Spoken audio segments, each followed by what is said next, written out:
अपघातांच्या संख्येत सातत्याने वाढ होत आहे. वाहने भरधाव वेगाने असल्याने यावर नियंत्रण मिळवणे शक्य होत नाही, त्यामुळे अपघातांची संख्या वाढली आहे. आताही बुलढाणा जिल्ह्यात भीषण अपघात झाला आहे. जिल्ह्यातील शेगाव खामगाव महामार्गावर तिहेरी अपघात झाला. या भीषण अपघातात 5 जणांचा मृत्यू झाला असून वाहनांचे मोठे नुकसान झाले आहे. खासगी प्रवासी बस, एसटी बस आणि बुलेरो या 3 वाहनांचा अपघात झाला.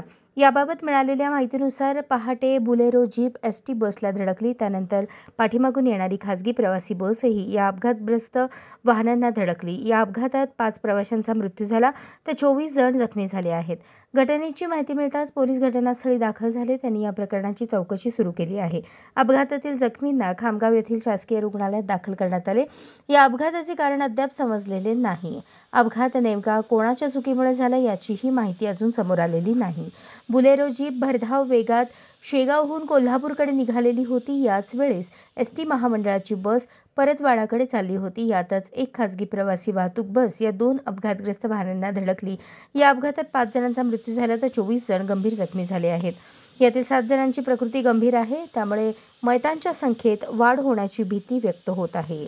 सोलापूर कृषी उत्पन्न बाजार समितीच्या निवडणुकीतील नामनिर्देशन पत्र छाननी प्रक्रियेत माजी आमदार तथा बाजार समितीचे माजी चेअरमन दिलीप माने, माजी संचालक सुरेश हसापुरे या 2 प्रमुख नेत्यांच्या विरोधात घेण्यात आलेल्या हरकती फेटाळण्यात आल्याची माहिती सूत्रांकडून देण्यात आली.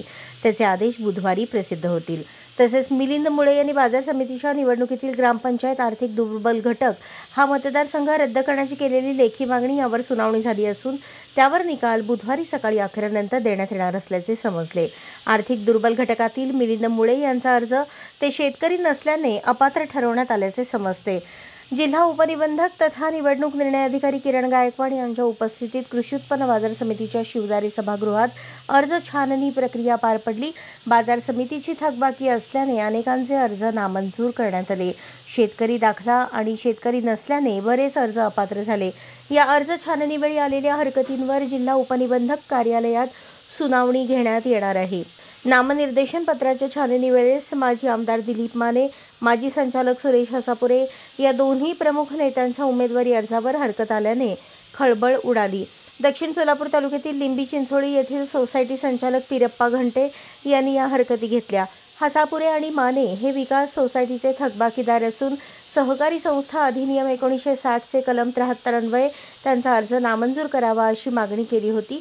दरम्यान या सुनावणीवेळी घंटे यांनी स्वतः आपले म्हणणे मांडले. सहकारी संस्था अधिनियम 1960 कलम 73 अन्वये ते अर्ज बाद करावेत अशी मागणी केली. पण अधिक माहिती घेतली असता समजले की हा कायदा हा सहकार अधिनियमाचा आहे आणि ही निवडणूक पणन विभागाची आहे. दोन्ही कायद्यांमध्ये तफावत असून सहकार कायदा पणन विभागाला लागू होत नसल्याने घंटे यांच्या हरकती फेटाळण्यात आल्याचे सांगण्यात आले. सुरेश हसापुरे यांनी हरकत घेतल्यानंतर काही वेळात सोसायटीची थकबाकी 25 मार्च 2025 रोजी भरल्याची पावती प्रसिद्ध केली आहे. त्यामुळे या हरकतीला महत्त्व नसल्याचे दिसून येते. मुळे यांनी आर्थिक दुर्बल घटक हा मतदारसंघ रद्द करण्याची मागणी केल्याच्या हरकतीवर सुनावणी झाली. स्वतः मुळे यांनी निवडणूक अधिकाऱ्यांसमोर म्हणणे मांडले. आर्थिक दुर्बल घटकाचे 10% आरक्षण हे केवळ शिक्षण आणि नोकरीसाठी देण्यात आले आहे. त्याचा निवडणुकीशी काहीही संबंध नाही. या मतदारसंघामुळे इतर प्रवर्गावर अन्याय होत आहे. शासनाच्या परिपत्रकात निवडणुकीसाठी उल्लेख नसेल तर या निवडणुकीतून ग्रामपंचायत आर्थिक दुर्बल घटक हा मतदारसंघ काढून टाकावा आणि ही निवडणूक रद्द करावी अशी मागणी त्यांनी कागदोपत्री पुराव्यानिशी केली आहे.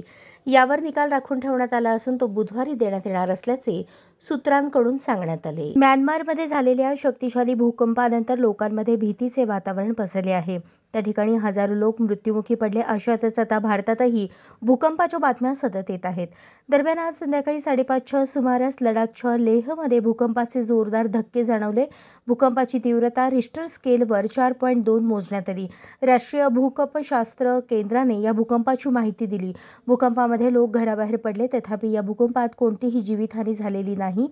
अरुणाचल प्रदेशातही काल भूकंपाचे धक्के जाणवले होते. दुपारी 2:30च्या सुमारास लोकांना भूकंपाचे धक्के जाणवले. या भूकंपाची तीव्रता रिश्टर स्केलवर 3.5 इतकी मोजण्यात आली. या भूकंपात फारसे नुकसान झाले नसले तरी म्यानमारमध्ये झालेल्या भूकंपामुळे त्या झालेल्या विध्वंसानंतर जगभरातील लोक भूकंपाच्या भीतीने घाबरले आहेत. भूकंपाचे केंद्र अरुणाचल प्रदेशातील शियोमी येथे होते, जे पृथ्वीच्या पृष्ठभागापासून 10 किलोमीटर खाली होते. भूकंपाचे केंद्रबिंदू भारत आणि चीनच्या सीमेजवळ होते आणि त्याची तीव्रताही कमी होती, त्यामुळे खूप कमी नुकसान झाले आहे. राज्यात नववर्षाचे स्वागत जल्लोषात करण्यात आले आणि गुढीपाडव्याच्या मुहूर्तावर अनेकांनी सोनं देखील खरेदी केलं. गुढीपाडव्यानंतर सोन्याचे दर कमी होतील असा काहींनी अंदाज केला होता, परंतु सोन्याने पुन्हा उसळी घेतली आहे. पाडव्यानंतर दुसऱ्याच दिवशी सोनं 1,000 रुपयांनी महाग झालं. त्यामुळे येत्या काळात सोन्याचे दर काय असणार याबाबत चर्चा होत आहे. अशातच सोन्याची भाववाढ अशीच सुरू राहिल्यास अक्षय तृतीयेला सोन्याचे दर प्रतितोळा 1 लाखांवर जाण्याचा अंदाज तज्ज्ञांकडून व्यक्त होत आहे. सध्याच्या अस्थिर जागतिक परिस्थितीमुळे गुंतवणूकदार सुरक्षित पर्याय म्हणून सोन्याकडे वळत आहेत. अनेक देश आपला सोन्याचा साठा वाढवत असल्यामुळे जागतिक बाजारात सोन्याच्या किमतीत सातत्याने वाढ होत आहे. युरोपियन देशांमधील महागाई आणि अमेरिका, चीन यांसारख्या देशातील आर्थिक अनिश्चितता यामुळे सोन्याची मागणी वाढली आहे. सध्या शेअर बाजारात मोठी घसरण होत असल्याने गुंतवणूकदारांचे लक्ष आता सोन्याच्या बाजाराकडे वळले आहे. परिणामी सोन्याच्या किमती आणखी वाढू शकतात. सध्या लग्नसराई आणि अक्षय तृतीयासारख्या सणांमुळे बाजारात सोन्याची मागणी अधिक आहे. त्यामुळे स्थानिक बाजारातही सोन्याचे दर वाढण्याची शक्यता आहे. एका शिक्षिकेला शाळेत शिकणाऱ्या मुलीच्या वडिलांना ब्लॅकमेल केल्याप्रकरणी अटक केल्याची खळबळजनक घटना बंगळुरू येथे उघडकीस आली. संबंधित शिक्षिकेने अन्य 2 सहकाऱ्यांसह मुलीच्या वडिलांना ब्लॅकमेल केले आणि काही लाख रुपये वसूल केले. श्रीदेवी रुदागी वय 25 असे या शिक्षिकेचे नाव असून तिच्यासोबत गणेश काळे वय 38 आणि सागर वय 28 या 2 अन्य व्यक्तींना देखील अटक करण्यात आली आहे. तिघांनी मिळून एका विद्यार्थ्याच्या वडिलांकडून 4 लाख रुपये वसूल केल्याचा आरोप आहे. तिघांनी संबंधित महिला शिक्षिका आणि मुलीचे वडील यांच्या गुप्त भेटीची छायाचित्रे आणि व्हिडिओचा वापर करून त्यांना ब्लॅकमेल केले. पीडित व्यक्ती एक व्यापारी आहे, जो त्याच्या पत्नी आणि 3 मुलींसोबत राहतो. त्याने 2023 मध्ये आपल्या 5 वर्षीय मुलीला शाळेत प्रवेश घेतला. त्यावेळी त्याची भेट शिक्षिका श्रीदेवीशी झाली. पीडित व्यक्तीने सांगितले की श्रीदेवीने त्याच्याशी संपर्क ठेवला आणि त्यांनी एकमेकांना संदेश पाठवणे तसेच व्हिडिओ कॉल्सवर बोलणे सुरू केले. जेव्हा त्यांच्या भेटी वैयक्तिक झाल्या, श्रीदेवीने या भेटीचा वापर करून त्याच्याकडून 4 लाख रुपये वसूल केले. नंतर जानेवारीमध्ये तिने 15 लाख रुपयांची मागणी केली. दरम्यान पीडित व्यक्तीने त्याच्या कुटुंबाला गुजरातमध्ये स्थलांतर करण्याचा निर्णय घेतला, ज्यासाठी त्याला मुलीच्या ट्रान्सफर सर्टिफिकेटची आवश्यकता होती. जेव्हा तो सर्टिफिकेट मिळवण्यासाठी गेला, तेव्हा तिघांनी त्याला अडवले आणि त्याला खासगी छायाचित्रे आणि व्हिडिओ दाखवले. आरोपींनी त्याच्याकडून 20 लाख रुपयांची मागणी केली. पीडित व्यक्तीने 1.9 लाख रुपये ट्रान्सफर केले, पण त्यानंतरही मागण्या सुरूच राहिल्या. तेव्हा श्रीदेवीने अधिक पैशांसाठी त्याला त्रास देणे सुरू ठेवले. तेव्हा पीडित व्यक्तीने पोलिसांना कॉल केला. पोलिसांनी तिघांना अटक केली असून आरोपींना 14 दिवसांच्या न्यायालयीन कोठडीत पाठवले आहे. पाणपोईसारखा उपक्रम हा तहानलेल्या जीवांची तृष्णा भागवणारा असून नवी पेठ येथे येणाऱ्या नागरिकांची गरज ओळखून माजी महापौर स्वर्गीय महेश अण्णा कोठे यांच्या स्मरणार्थ निशांत सावळे मित्र परिवाराच्या वतीने सामाजिक भान जोपासत आपले दायित्व निभावले. पाणपोईसारखा उपक्रम कौतुकास्पद असल्याचे गौरवोद्गार प्रमुख पाहुण्यांनी काढले. नवी पेठ येथील पाणपोईच्या उद्घाटनाप्रसंगी राष्ट्रीय छावा संघटनेचे प्रदेश उपाध्यक्ष योगेश पवार, श्रीराम प्रतिष्ठानचे प्रमुख बापू वाडेकर, राष्ट्रवादीचे ज्येष्ठ नेते नाना भोईटे, युवा सेनेचे जिल्हा प्रमुख सागर शितोळे, शिवसंदेश फुटपाथ असोसिएशनचे अध्यक्ष सचिन गुलक, ज्येष्ठ व्यापारी मनोहर गोयल, युवा नेते राहुल दहिहंडे प्रमुख पाहुणे म्हणून उपस्थित होते. राष्ट्रवादी काँग्रेस पार्टीचे राष्ट्रीय अध्यक्ष तथा राज्याचे उपमुख्यमंत्री अजित पवार, राष्ट्रवादी काँग्रेस पार्टीचे प्रदेशाध्यक्ष तथा खासदार सुनील तटकरे, सोलापूर जिल्ह्याचे पालकमंत्री जयकुमार गोरे, सोलापूर शहर मध्य विधानसभा मतदारसंघाचे आमदार देवेंद्र कोठे यांच्या सहकार्याने तसेच राष्ट्रवादी काँग्रेस पार्टीचे प्रदेश उपाध्यक्ष किसन जाधव आणि कार्यसम्राट नगरसेवक नागेश गायकवाड यांच्या प्रयत्नातून सोलापूर महानगरपालिकेच्या अंतर्गत महाराष्ट्र सुवर्ण जयंती नगरोत्थान अभियानांतर्गत 10,97,156 रुपये खर्चित प्रभाग 22 येथील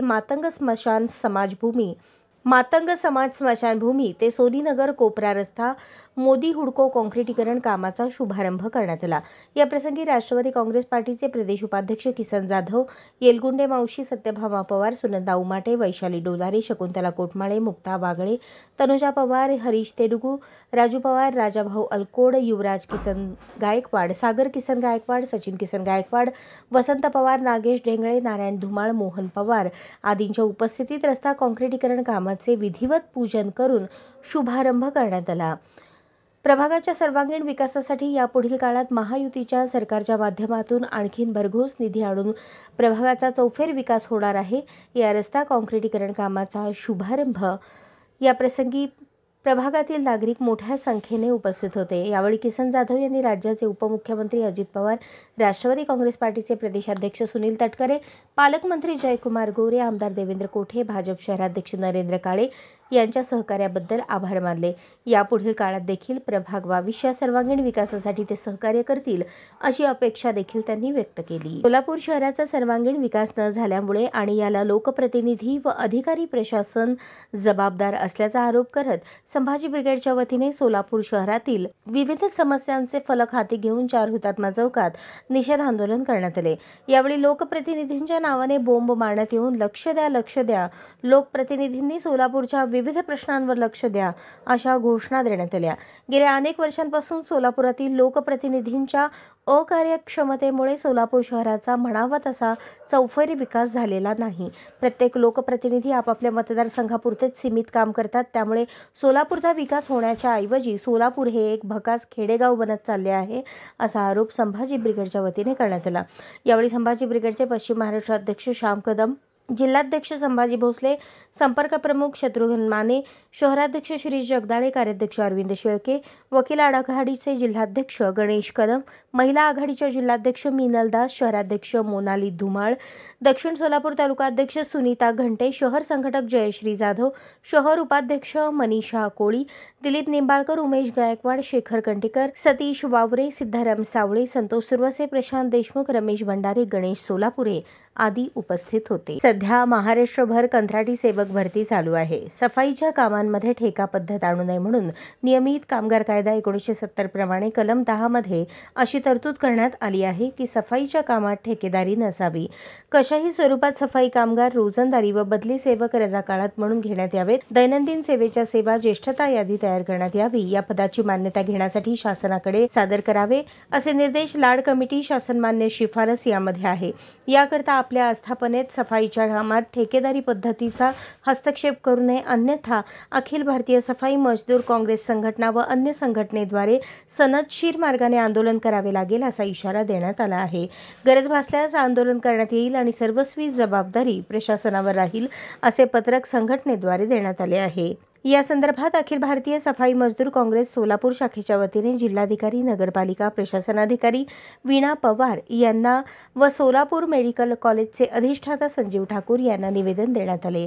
याप्रसंगी शहराध्यक्ष बाली मंडपू, उपाध्यक्ष व्यंकटेश देवनलू, सचिव श्रीनिवास मंदोलू, जिल्हा उपाध्यक्ष दशरथ अडाकुल, कुमार सांगे, अमित वाघमारे, ॲडव्होकेट पाटोळे, देवीदास मुनगानोलू, हसन शेख उपस्थित होते। गुढीपाडवा व मराठी नववर्षाच्या शुभमुहूर्तावर स्नेहदीप पब्लिक इंग्लिश मीडियम स्कूलचा अनावरण सोहळा SK नगर, रेणुकानगर जवळ जुळे सोलापूर येथे प्रमुख मान्यवरांच्या उपस्थितीत पार पडला। कार्यक्रमाच्या अध्यक्षस्थानी माजी उपमहापौर तथा सोलापूर शिवसेना समन्वयक दिलीप कोल्हे यांच्या हस्ते स्नेहदीप पब्लिक स्कूल या नूतन इमारतीचा उद्घाटन सोहळा पार पडला।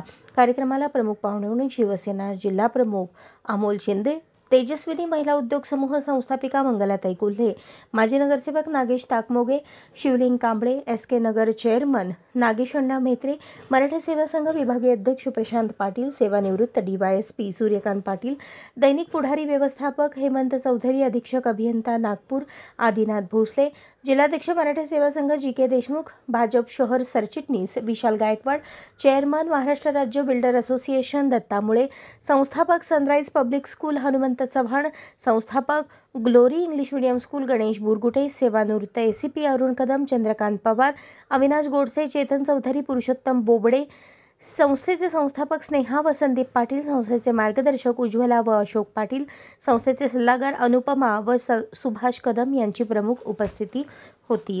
कार्यक्रम यशस्वी करण्यासाठी श्याम पाटील, चेतन कदम, राहुल काटे, आनंद कदम, गिरीश सावंत, दीपक गायकवाड, प्रथमेश भोसले, पार्थ नवगिरे व संस्थेचे कर्मचारी वृंद यांनी परिश्रम घेतले। कार्यक्रमाचे सूत्रसंचालन सुचिता शिवशरण यांनी केले। शाळेचे प्रास्ताविक संस्थापक संदीप पाटील यांनी केले। कार्यक्रमासाठी अनमोल असे मार्गदर्शन दिलीप भाऊ कोल्हे यांनी केले। आभार प्रदर्शन प्रिया कौशिक यांनी केले। पुण्यश्लोक अहिल्यादेवी होळकर सोलापूर विद्यापीठाच्या विविध प्रश्न व समस्या सोडवून विद्यापीठ एक प्रशस्त होण्यासाठी राज्याचे मुख्यमंत्री देवेंद्र फडणवीस यांच्या समवेत लवकरच एक बैठक बोलवणार असल्याचे महाराष्ट्र विधान परिषदेचे सभापती प्राध्यापक राम शिंदे यांनी सांगितले. सोमवारी महाराष्ट्र विधान परिषदेचे सभापती प्राध्यापक राम शिंदे यांनी पुण्यश्लोक अहिल्यादेवी होळकर सोलापूर विद्यापीठास भेट दिली. यावेळी त्यांनी विद्यापीठाच्या विकासाचा आढावा घेतला. त्याचबरोबर विद्यापीठाच्या नूतन कॅम्पसमध्ये साकारलेल्या पुण्यश्लोक अहिल्यादेवी होळकर पुतळा व स्मारकाची पाहणी केली. प्रारंभी विद्यापीठाचे कुलगुरू प्राध्यापक डॉक्टर प्रकाश महानवर यांनी सभापती प्राध्यापक राम शिंदे यांचे स्वागत केले. त्याचबरोबर विद्यापीठाच्या 482 एकर परिसरातील फॉरेस्टच्या काही आरक्षित जागेमुळे निर्माण झालेल्या समस्येबद्दल माहिती दिली. अल्प मनुष्यबळ असल्यामुळे शिक्षक व शिक्षकेतर कर्मचारी भरतीसाठी मान्यता देण्यासंदर्भात देखील त्यांना विनंती केली. यावेळी प्रभारी कुलगुरू प्राध्यापक डॉक्टर लक्ष्मीकांत दामा, कुलसचिव योगिनी घारे, भाजपचे शहराध्यक्ष नरेंद्र काळे, काँग्रेसचे शहराध्यक्ष चेतन नरोटे, स्मारक समितीचे सदस्य माऊली हळणवर, प्राध्यापक शिवाजी बंडगर, अमोल कारंडे, प्राध्यापक सुभाष मस्के, बापू मेटकरी, शरणू हांडे, व्यवस्थापन परिषदेचे सदस्य प्राध्यापक देवानंद चिलवंत आदी उपस्थित होते. सभापती प्राध्यापक राम शिंदे म्हणाले, पुण्यश्लोक अहिल्यादेवी होळकर सोलापूर विद्यापीठाच्या विविध प्रश्नांची माहिती घेतली. या संदर्भात आठवडाभरात संबंधित विभागाच्या मंत्र्यांची तसेच सचिवांची बैठक घेऊन त्या सोडवण्यासाठी प्रयत्न करू. त्यानंतर मुख्यमंत्री देवेंद्र फडणवीस यांच्या समवेत देखील बैठक लावून विद्यापीठ प्रशस्त करण्यासाठी प्रयत्न करण्याची ग्वाही त्यांनी दिली.